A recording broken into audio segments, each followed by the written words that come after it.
yoga teachers, especially swamis or yogacharyas, are very harsh when they talk to their students. In the Buddhist tradition, the Zen tradition, also happened to me that I had these teachers that were very stern. Even when falling asleep in meditation, they hit you with a bamboo. It's like, wake up. So this guy was so loving, so understanding, that for me was like, okay, this guy belongs to a different world, actually. And he said, lots of the things are not based in books. I'm not going to give you anything to read. I am sorry. I know that in the West you learn in this way, but here you can come once a week. We can sit and I can give you a practice and all the things you're going to discover for yourself. And you will realize that everything that you needed to know was already inside you. But I need you to do one thing. Okay. You will never tell anyone my name. And you will never try to think of me as a guru. Okay, why? Are you afraid or is it? And he said, no, it's not that I am afraid. It's that everyone needs to arrive here by their own accord. You arrive when you have the right question. You can see the question in others, but you can't answer the question for others. Yeah. And also, when you put someone over you, you lose the possibility of honest connection. And I want you to doubt everything that I tell you. I don't want you to go and do exactly as I say because I say so. I want you to practice, to do your work, and to realize yourself if what I'm saying is true.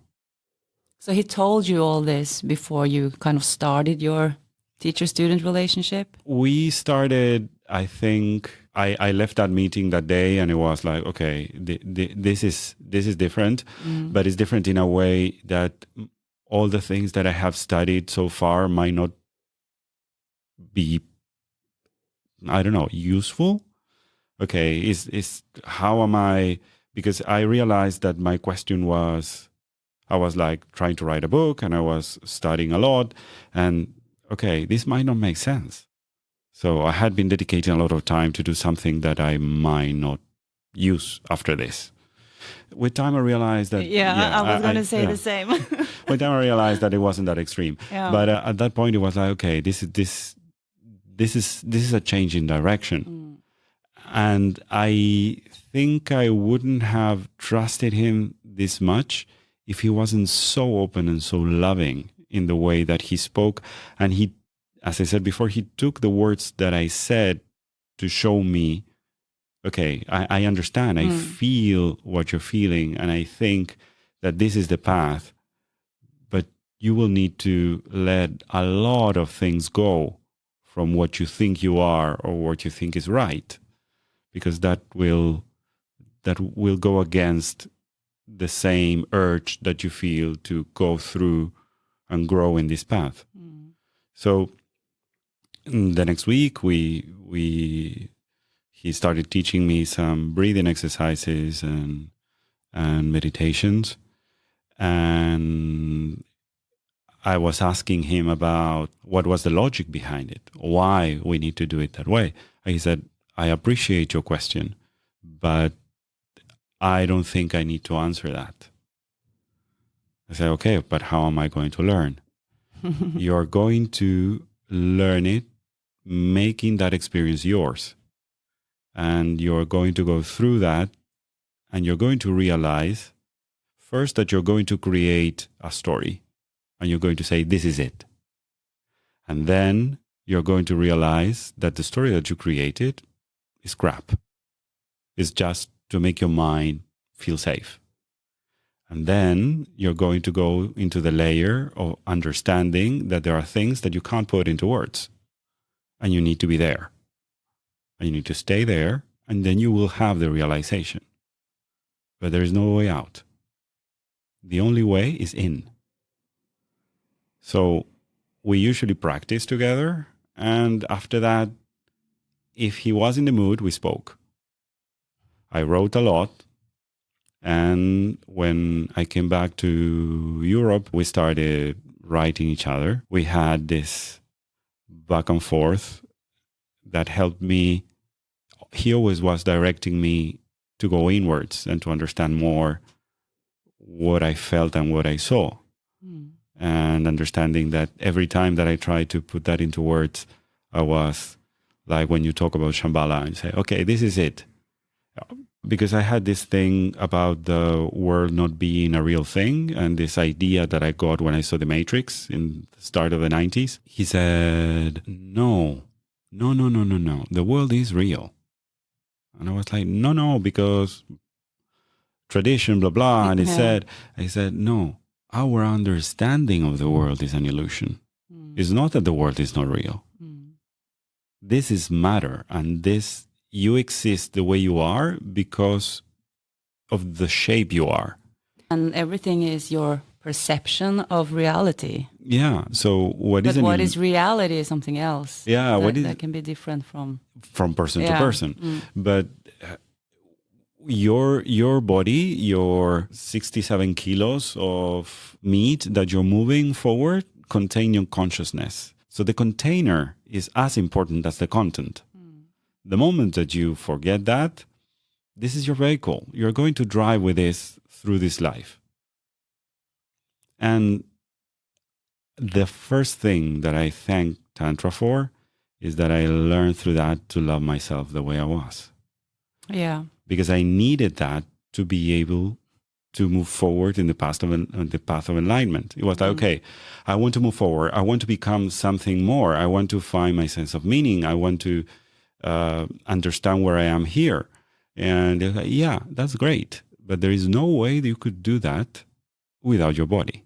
This is why I feel like Tantra is the source for everything, because you can have techniques and you can learn how to love yourself, or you can start practicing self-love. But if you go deep into Tantra and you understand the key elements of breaking that shell, or you start loving yourself, then all the other things doesn't really matter, because you're in a state of bliss and you're in a state of happiness and creation. You can start with other things, like I meditate to ease my mind, or I do this and practice self-love. But then you have to do all these things in order to come here to the center. And I feel like Tantra is you go from the center, and then that will affect the rest. In that source, in that way, my teacher saw that I was wounded physically. So he said, there are some practices that are not for you now, and you will discover when is the time.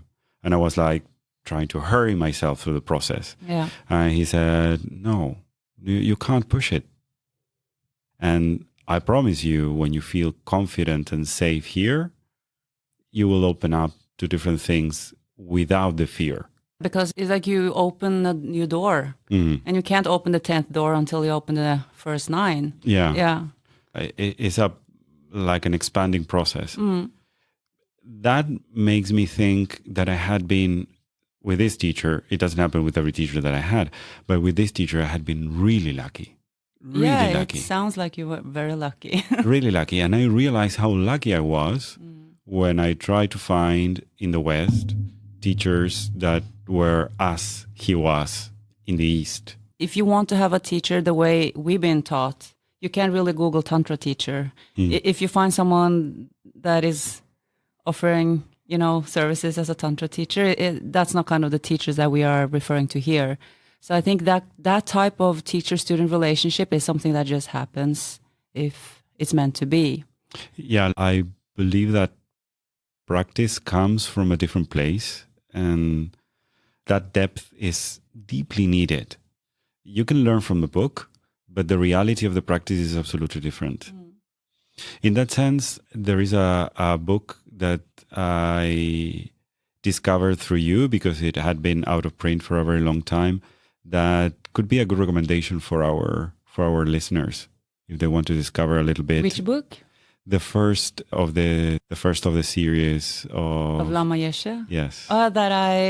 Because so many students ask, do you have any books to recommend? And then I found some books written by people I thought was or I Yeah. know what's the authentic ones. Yes. So if they have, written books, it must be a good one. So when people hear our story and to go out and look for a Tantra teacher, it's not really what happened to both of us. No. It just happened. If someone really wants a teacher, you just have faith that it will happen when it will happen.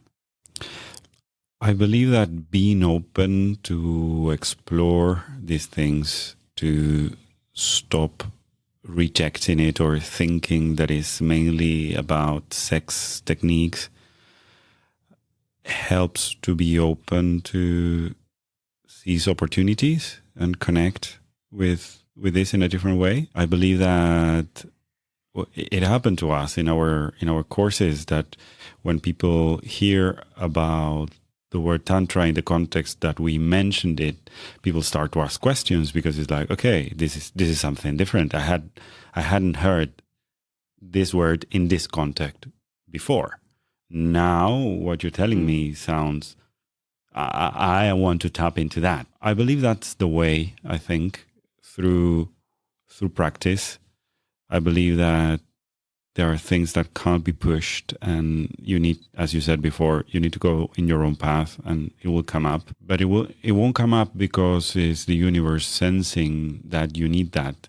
It's because you're going to be more and more open to the opportunities that are out there.